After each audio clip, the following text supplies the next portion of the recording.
Good morning, all of you. Today we are going to start our new topic, that is fundamental of fluid flow. हमने unit 3 तक पढ़ाई कर ली थी. इसमें हमने प्रेशर एंड प्रेशर मेजरमेंट देख लिया था.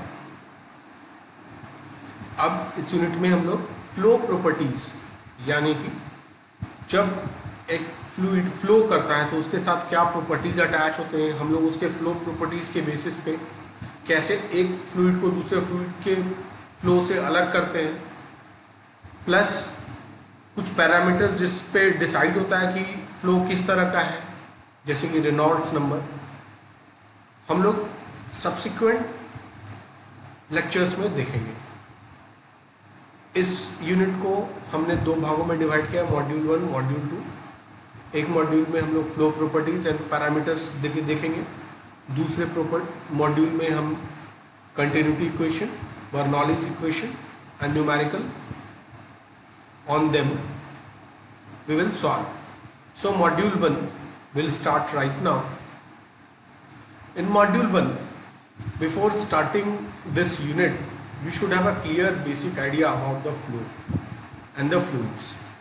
What make the fluids to flow? वो ऐसा कौन सा चीज़ है जो फ्लूइड्स को फ्लो करने का परमिशन देता है, जो कि सॉलिड में नहीं है. We have seen this in unit 1 while defining the fluid. We will again see it here. देखिए क्या है. अब if you have to define a flow, it can be simply defined as the ability of any substance or fluid to change its position. That's all. यहाँ से यहाँ चला गया, यहाँ से यहाँ चला गया, यहाँ से यहाँ चला गया. लेकिन ये जो यहाँ से यहाँ जा रहा है, ये there is continuous deformation. ये continuously जा रहा है. अब सॉलिड भी हो सकता है, यहाँ से यहाँ चला गया, फिर थोड़ी देर बाद यहाँ से उठा के आप यहाँ रख दीजिए, फिर यहाँ से उठा के यहाँ रख दीजिए. तो देयर इज इंटरमिटेंट फ्लो, मतलब देयर इज इंटरमिटेंट मोशन, वो कंटिन्यूअस मोशन नहीं है. तो यही जो कंटिन्यूअस डिफॉर्मेशन है फ्लो में कि फ्लो का फ्लूइड्स का, यही उनका फ्लो प्रॉपर्टी को एग्जिबिट करता है. और ये कंटिन्यूअस डिफॉर्मेशन सॉलिड के केस में नहीं हो पा रहा, तो सॉलिड जो है उसमें फ्लो प्रॉपर्टी नहीं आती. तो you can also define like this. अब जैसे कि हमने एक्सप्लेन किया, again I have written on the notes the same thing, that this is because of the continuous deformation and the effect of shear force. This make it's different from the solid one. अब देखिए solid में you applied a shear stress tau at t is equal to 0. Applying shear stress tau at t is equal to t1, ये इसका यहाँ पे position है. अब जब तक फिर से आप shear stress नहीं अप्लाई कर दीजिएगा, इसका पोजीशन चेंज नहीं होगा. इट मीन्स इसका जो डिस्प्लेसमेंट हुआ है, जो डिफॉर्मेशन हुआ है, वो फिक्स्ड है. मान लीजिए एक दूसरा केस ले लीजिए, ये एक फ्लूइड है, मान लीजिए वाटर है, इसमें आप shear stress अप्लाई किए. मान लीजिए एक पार्टिकल को आप ऑब्जर्व कर रहे हैं, तो at t is equal to t0 देखिए यहाँ पे था, see my cursor. At t equal to t1 यहाँ पे आया, see my cursor. At t is equal to t2 यहाँ पे आया, see my cursor. It means there is continuous deformation, continuous change of displacement. So this continuous deformation is giving the property of flow to the fluids. Okay, we have seen this in unit 1 also. Now we revised it once again. अब हम लोग इसके बाद we will see some of the general law, जो general law है nature का, वो यहाँ पे भी है कि इट ऑलवेज फ्लूइड जो है, कुछ भी फ्लो होता है तो किसी एक डिफरेंस के थ्रू फ्लो होता है. वी हैव सीन कि जो इलेक्ट्रिक करंट फ्लो हो रहा था, वो पोटेंशियल डिफरेंस के थ्रू हो रहा था. जब भी हम किसी चीज़ को ऊपर से नीचे फेंकते हैं तो हायर पोटेंशियल से लोअर पोटेंशियल की तरफ जाना चाहता है नेचुरली.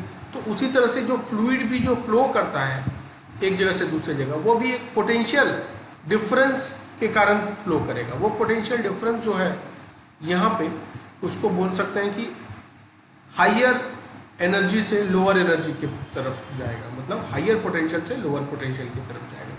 तो जैसे कि यहाँ इस केस में आप देख सकते हैं, ये फ्लो हो रहा है, मतलब ये 1 से 2 की तरफ फ्लो हो रहा है. तो आप बोल सकते हैं कि fluid follows the general law that it always flows from higher potential to lower potential. That is, you can also say from higher energy level to lower energy level. ठीक है, जैसे कि इसमें देखिए 1 से 2 फ्लो हो रहा है. If the flow is taking from 1 to 2, it means that 1 has greater energy as compare to 2. इसका मतलब एक की जो पोटेंशियल है वो ज़्यादा है 2 के करस्पॉन्डिंग, तभी वो 1 से 2 फ्लो हो रहा है. अब आप बोल सकते हैं क्या 2 से 1 फ्लो नहीं होगा? क्या हो सकता है, 2 से 1 भी फ्लो हो सकता है, लेकिन अंडर द नेचुरल कंडीशन नहीं होगा. आपको यहाँ पे पंप लगाना पड़ेगा, एक्सटर्नल फोर्स लगाना पड़ेगा, तब 2 से 1 भी आप फ्लो करा सकते हैं. लेकिन नेचुरली 1 से 2 होगा, क्योंकि 1 के पास ज़्यादा पोटेंशियल, ज़्यादा एनर्जी है. और हमेशा एक चीज़ ध्यान दीजिए, it should also be kept in mind that whenever there will be flow there will be some loss. जब भी कुछ फ्लो होगा तो लॉसेस होगा. तो ये आइडियल केस नहीं, ये एक्चुअल रियल केस. आपको भी पता है जब भी कोई फेनोमेना होता है, कोई प्रोसेस होता है, तो 100% एफिशिएंसी उसकी नहीं होती. There will be some loss. अब वो लॉस अलग अलग तरह से हो सकता है. वो लॉस फ्रिक्शनल हो सकता है कि जो फ्लो कर रहा है वो बहुत पाइप में बहुत बेंड है, वो बेंड के कारण बहुत सारा लॉस हो सकता है. हो सकता है कि डायमीटर आपका चेंज हो रहा है पाइप में, तो जब डायमीटर चेंज हो रहा है कहीं बड़ा से छोटा, छोटा से बड़ा, उसके कारण लॉसेस हो सकते हैं. हो सकता है कि उसके पाइप्स के अंदर जो रफनेस है उसमें जो फ्लो कर रहा है उसके कारण लॉस हो रहा है. तो there will always be some loss. तो ये भी ध्यान देना है कि 1 से 2 की तरफ जब भी जाएगा तो उसका एनर्जी जो है कम होते जाएगा. और ये क्यों कम हो रहा है? क्योंकि जब ये फ्लो कर रहा है तो उसको रेजिस्टेंस मिलता है उसके अपोजिट डायरेक्शन में. तो we have seen up to this point, we have seen what are the basic concepts. हमारे बेसिक कंसेप्ट क्या है फ्लूइड में, हमने डिफाइन कैसे किया था फ्लूइड को, उसी से हमारा फ्लो का कंसेप्ट आ गया. जब हम हमारा फ्लो का कंसेप्ट आया तो इन जनरल हम लोग देखें कि फ्लो भी जब भी होता है तो उसके पीछे कोई ड्राइविंग फोर्स होता है, जो कि एनर्जी है, एनर्जी डिफरेंस है, पोटेंशियल डिफरेंस है, जो कि एक जगह से दूसरी जगह उसको फ्लो करने पे मजबूर करता है. Now coming on the next slide, we will study how you can classify the flow according to the nature of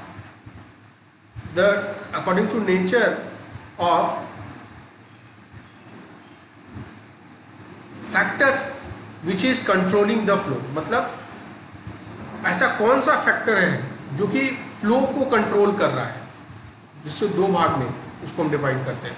पहला होता है ग्रेविटी फ्लो और पहला होता है प्रेशर, दूसरा होता है प्रेशर फ्लो. आपको हमने एक चीज बताया था फैक्टर्स. तो कोई ऐसा चीज होगा जो मेनली फ्लो को गवर्न करता है. इन नॉर्मल, जैसे कि आप कैनाल फ्लो में देख लीजिए, आप खेतों में पानी बहता देख लीजिए, आप अपने नाला में देख लीजिए पानी बह रहा है, तो उसमें देखिए कि वो नेचुरली बह रहा है, वहाँ पे कोई एक्सटर्नल फैक्टर्स मौजूद नहीं है. तो इस तरह के फ्लो जहाँ पे वो अपने ओन ग्रेविटेशनल फोर्स के कारण फ्लो होता है, that type of flow is known as gravity flow. और दूसरा, मान लीजिए पाइप है, पाइप से आपको पानी ऊपर नीचे से ऊपर ले जाना है, तो आप क्या पंप यूज़ करते हैं अलग अलग हॉर्स पावर्स के. आपको ज़्यादा ऊपर ले जाना है तो ज़्यादा पावरफुल पंप यूज़ करेंगे, कम ऊपर ले जाना है तो छोटे पंप में चला जाएगा. उसकी जो कैपेसिटी पावर रहती है अलग अलग. अब आप नीचे से ऊपर ले जा रहे हैं, तो जनरल केस है कि ग्रेविटी से तो वो नीचे से ऊपर नहीं जाएगा, एक्सटर्नल प्रेशर, एक एक्सटर्नल फोर्स अप्लाई करना पड़ रहा है जो कि पंप. तो उस तरह के फ्लो को कहते हैं हम लोग प्रेशर फ्लो. समझ में आ गया?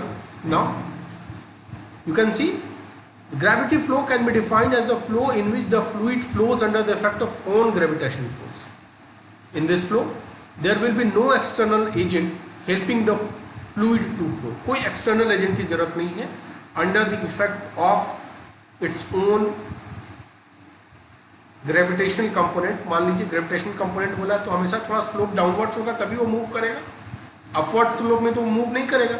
और नॉर्मल ग्राउंड का लेवल रहेगा तब वो स्टैग्नेंट हो जाएगा, बहुत कम फ्लो होगा, ना के बराबर। तो थोड़ा सा उसको स्लोप चाहिए, तभी उसका mg sin थीटा वाला कंपोनेंट आएगा और वो उसको फ्लो करने पे मजबूर करेगा। Now you see the pressure can be defined, pressure flow can be defined as the flow in which fluid flows under the effect of external force. मतलब कोई फ्लो अगर हो रहा है किसी एक्सटर्नल फोर्स के प्रेजेंस में तो वो बोलते हैं आप उसको प्रेशर फ्लो। जैसे पम्प्ड वाटर सप्लाई, पानी पंप कर रहे हैं कहीं पे भी, तो उसमें under the effect gravitational force हो सकता है उसमें काम करेगा। उसके साथ मेजर जो रीज़न है वो ये है कि आप एक्सटर्नल फोर्स, एक पंप लगा दिए हैं या और भी कोई माध्यम लगा दिए हैं जिसके कारण आप क्या कर रहे हैं, पानी को फ्लो करा रहे हैं। मान लीजिए एक पाइप था, आप अपने हाथ से उसमें पानी एक बोर्ड ले आए और उसमें पानी ढकेल रहे हैं, तो हो सकता है वो आप जितना ढकेल रहे हैं नीचे से थोड़ा ऊपर आए। इसका मतलब अभी तो एक्सटर्नल एजेंट है जो आप प्रोवाइड कर रहे हैं पानी नीचे से ऊपर। It means that it is also a type of pressure flow, आप क्योंकि पंप की तरह काम कर रहे हैं। अब जरूरी नहीं कि नीचे से ऊपर में ही पंप का जरूरत होता है, पंप का जरूरत हो सकता है हॉरिजॉन्टली, आप भी बहुत जगह दूर आपको पानी ले जाना है तो आप पंप का यूज करते हैं। वी हैव एक्सप्लेन्ड इट, हमने इस चीज को समझ लिया है कि ग्रेविटी फ्लो क्या है, प्रेशर फ्लो क्या है। Now we will classify the flow. तो फ्लो को एक तो था, पहला जो क्लासिफिकेशन था वो था कि गवर्निंग, कौन गवर्न कर रहा है, या तो वो नेचुरल गवर्न हो रहा है या तो एक्सटर्नल एजेंट में गवर्न हो रहा है, उसको हमने डिफाइन किया था। अभी जो हम लोग फ्लो को डिफाइन करेंगे वो कुछ सर्टेन पैरामीटर्स पे डिफाइन करेंगे जो कि फ्लो प्रॉपर्टीज के सर्टेन पैरामीटर्स हैं, ठीक है। अब ये फ्लो प्रॉपर्टीज क्या होता है, फ्लो प्रॉपर्टीज पहले हम लोग देख लेते हैं, then we will explain different forms of flow. Flow properties मतलब वो होता है कि जब भी कोई फ्लूइड फ्लो कर रहा है, उस फ्लूइड को फ्लो करने के दौरान उसमें क्या क्या विशेषताएं होती है। मतलब जब भी कोई फ्लूइड फ्लो करेगा, आप भी समझिए, तो एक वेलोसिटी से फ्लो करेगा, उसका v वेलोसिटी उसका फ्लो प्रॉपर्टी है। उसका डिस्चार्ज होगा कुछ वेलोसिटी इनटू एरिया, वो उसका फ्लो प्रॉपर्टी है। उसका प्रेशर होगा कुछ, वो उसका फ्लो प्रॉपर्टी है। तो ये जो प्रॉपर्टीज अटैच होती है एक फ्लो के साथ, उसको फ्लो प्रॉपर्टीज कहते हैं। ओके, ये फ्लो प्रॉपर्टीज हम लोगों को सामने आगे भी आएगा। That's why I thought I should make it clear before taking all those things in a statement. Now we see कि how flow have been divided, classified depending upon the flow properties. तो बहुत सारे divisions हैं। पहला है steady flow, दूसरा है unsteady flow, तीसरा है यूनिफॉर्म फ्लो, चौथा है नॉन यूनिफॉर्म फ्लो, पांचवा है laminar flow and the sixth one is non laminar और टर्बुलेंट। एक्चुअली इस नॉन लैमिनर ही है बट उसको हम लोग पॉपुलरली वो लोग कहते हैं, हम लोग कहते हैं turbulent flow. We don't use non laminar. Now you see ये जो डिवीजन हुआ है, ये डिवीजन कोई खास किसी किसी प्रॉपर्टी पे डिपेंड करता है। वो क्या प्रॉपर्टीज है, सी द नोट। ये जो स्टेडी और अनस्टेडी फ्लो है,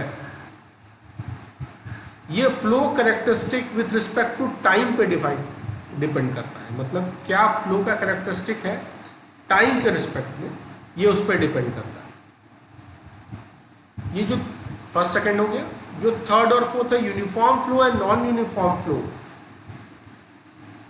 ये डिपेंड कर रहा है कि flow characteristic with respect to space, मतलब वो क्या जितना डिस्टेंस मूव करता है वो किस तरह से मूव कर रहा है उस पर डिपेंड करता है। उसको कहते हैं uniform and non uniform flow. और जो ये पांचवा छठा है laminar flow and turbulent flow, ये डिपेंड करता है कि उसको किस तरह फ्लो हो रहा है। मतलब लेयर्स में फ्लो हो रहा है या एक लेयर से दूसरे लेयर में उसका ट्रांसफर हो रहा है, तो उस बेसिस पे इस फ्लो का डिवीजन हुआ है, क्लासिफिकेशन हुआ है। हम लोग जानेंगे कि किस किस तरह से फ्लो का नोमेनक्लेचर हुआ है, उसकी क्या क्या प्रॉपर्टीज होती हैं, will see in the next slide. Now you see steady flow. पहला जो था हमारा स्टेडी फ्लो. स्टेडी फ्लो क्या होता है? It is a flow when the fluid characteristic like velocity, density and pressure at a point do not change with time. Example, flow in a pipe with a constant head. मतलब कि एक ऐसा flow जिसमें fluid characteristics या fluid property हमने आपको बताया था, जैसे उसकी वेलोसिटी, डेंसिटी, प्रेशर, हाँ, डिस्चार्ज, वो टाइम के साथ वेरी नहीं करे. मतलब अगर 2 बजे किसी एक प्लेस पे आप देख रहे हैं तो 2 बजे अगर उसकी वेलोसिटी वो ये इतना है, प्रेशर इतना है, डेंसिटी इतना है, तो फ्लो हो रहा है तो 2:15 में भी वही रहेगा, 2:20 में भी वही रहेगा. समझ में आ गया? इसको कहते हैं स्टेडी फ्लो. और ये तभी रहेगा, कब रहेगा? जब फ्लो का जो सोर्स है, मान लीजिए हेड है जो फ्लो का, वो जो फ्लो का जो सोर्स है वो कांस्टेंट आपका बना है. फ्लो का जो सोर्स है वो कांस्टेंट आपका रहे. तो उस केस में आप क्या करते हैं? In that case what you do, you take that flow as a steady flow case. You take that flow as a steady flow case. Now we will study the unsteady flow. We will study now the unsteady flow. In this flow, the fluid characteristics like velocity, density and pressure at a point changes with time. मतलब कि जो fluid की property है जैसे velocity, density, pressure, ये क्या हो रहा है? चेंज कर रहा है. मतलब अभी 2 बजे ये था, 2:05 में चेंज कर दिया, 2:10 में और चेंज कर दिया, 2:15 में चेंज कर दिया. तो ये जो पैरामीटर्स है ये चेंज हो रहा है. तो ये कब हो सकता है कि मान लीजिए कोई पाइप में फ्लो हो रहा है, उसमें हेड जो है वो हेड चेंज होने के कारण हो रहा है, चेंज हो रहा है. एक एग्जाम्पल है, बहुत तरह से हो सकता है. तो ये एग्जाम्पल है अनस्टेडी फ्लो का. उसी तरह से यूनिफॉर्म फ्लो क्या होता है? आपको बताया था यूनिफॉर्म फ्लो कि जो यूनिफॉर्म फ्लो है, when fluid characteristics like velocity, density and pressure at a given time do not change with respect to space.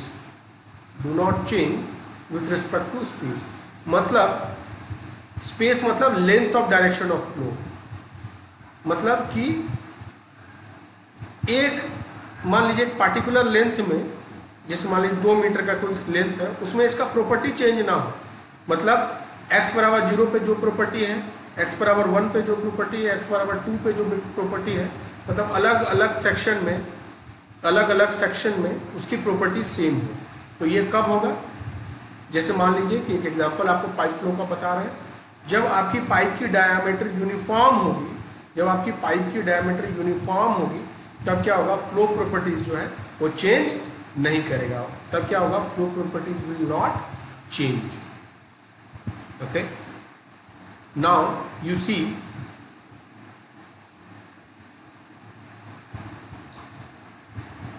Non uniform flow. अब ये नॉन यूनिफॉर्म फ्लो क्या होता है? जब वेलोसिटी, डेंसिटी और प्रेशर किसी जगह पे do not change with respect to space, मतलब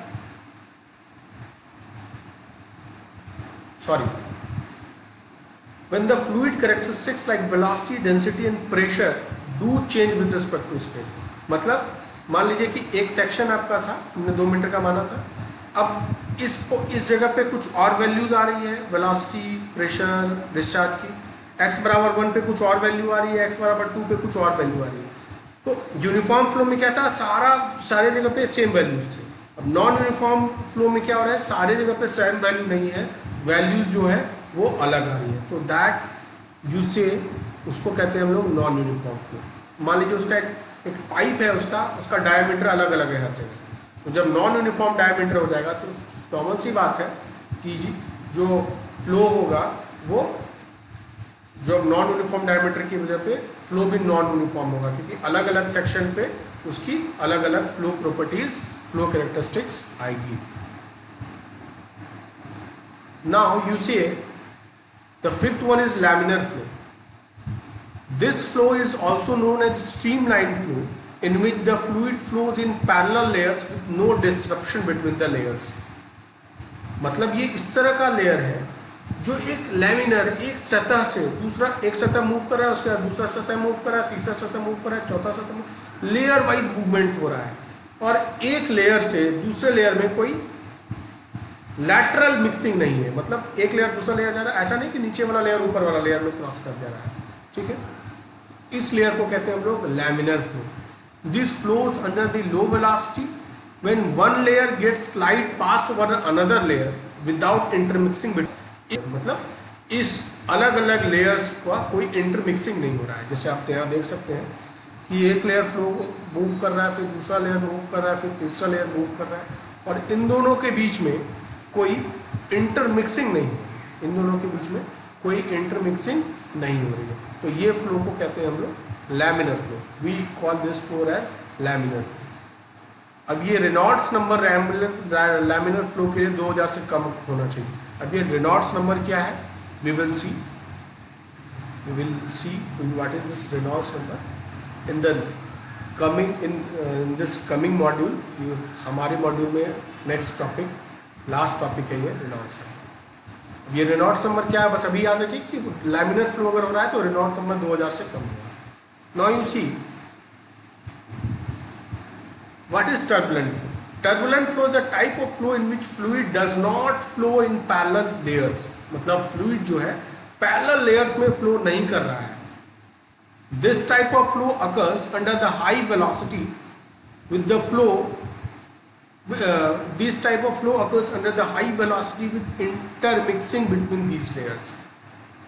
मतलब ये किसी पैरेलल लेयर्स में नहीं मूव कर रहा है, ये रैंडम मूव कर रहा है, कभी ऊपर कभी नीचे मिक्स हो रहा है लेयर्स इसमें, which causes rapid variation of pressure and flow velocity in space and time. जिसके कारण क्या होता है, हर जगह पे अलग अलग जगह पे वेलोसिटी, प्रेशर का बहुत वेरिएशन होता है अलग अलग टाइम पे. तो this type of flow is known as turbulent flow. You can see कि ये यहाँ नीचे चला गया, फिर मिक्स, नीचे चला गया, फिर मिक्स हो गया, फिर ये वाला नीचे चल रहा था, ये ऊपर चला गया, फिर ये ऊपर चल रहा था, ये नीचे चला गया. You can see my cursor. No it means that एक लेयर नहीं, ये अपना आपस में लैटरल भी मूव कर रहा है एक लेयर से दूसरा लेयर. तो इस तरह के लेयर्स को बोलते हैं टर्बुलेंट फ्लो, जो कि जनरली ऑब्जर्व होता है जब वेलोसिटी किसी सिस्टम में, फ्लो सिस्टम में बहुत ज़्यादा होती है, तो फ्लो जो होता है लैमिनर से चेंज हो जाता है टर्बुलेंट. और ये लैमिनर से टर्बुलेंट तुरंत नहीं चेंज होता, बीच में एक ऐसा जोन होता है जहाँ धीरे धीरे चेंज होता है. उस बीच में जो वो ट्रांजिशन जोन होता है उसको बोलते हैं ट्रांजिशन फ्लो, जब वो लैमिनर से टर्बुलेंट की तरफ आता है. ठीक है, तो रेनॉल्ड्स नंबर टर्बुलेंट फ्लो के लिए होता है ग्रेटर देन 4000. तो आपको बताया था ये रेनॉल्ड्स नंबर लैमिनर फ्लो के लिए होता है, रेनॉल्ड्स नंबर लेस देन 2000, और टर्बुलेंट फ्लो के लिए रेनॉल्ड्स नंबर होता है ग्रेटर देन 4000. तो जो ट्रांजिशन होता है बीच में, जहाँ एक लैमिनर फ्लो चेंज हो रहा है टर्बुलेंट फ्लो में, उस ट्रांजिशन को बोलते हैं ट्रांजिशन फ्लो, जिसकी रेनॉल्ड्स नंबर क्या होती है 2000 से लेके 4000 के बीच, उसको क्या बोलते हैं ट्रांजिशन फ्लो. इसकी वैल्यू होती है 2000 से लेके 4000 के बीच में. Now we will study the different types of fluid flow combination. ये तो हमने पढ़ा भी था कि कितने तरह से फ्लो हो सकता है डिफाइन. अब होगा क्या कि किसी एक समय पे जरूरी नहीं कि वो स्टेडी हो सिर्फ, या वो यूनिफॉर्म हो. तो अलग अलग तरह से हो सकता है, कोई स्टेडी भी हो, यूनिफॉर्म भी हो, या अनस्टेडी हो, नॉन यूनिफॉर्म हो. किस किस तरह से कंबाइन हो सकता है, मतलब एक समय पे हो सकता है कि जो फ्लो है वो अलग अलग प्रॉपर्टीज को रिजेंबल करे, जिसके कारण कॉम्बिनेशन ऑफ फ्लूइड फ्लो होता है. We will discuss this in our coming lecture कि कितने तरह से फ्लूइड के फ्लो को कितने तरह से आप डिवाइड करते हैं, और उसका कॉम्बिनेशन क्या क्या होता है, और क्या प्रैक्टिकल कॉम्बिनेशन होता है और क्या पॉसिबल नहीं है, मतलब इम्प्रैक्टिकल कॉम्बिनेशन क्या है, इसको फिजिकली हम लोग नहीं देखते हैं और वो फिजिकली नेचुरली वो पॉसिबल नहीं है।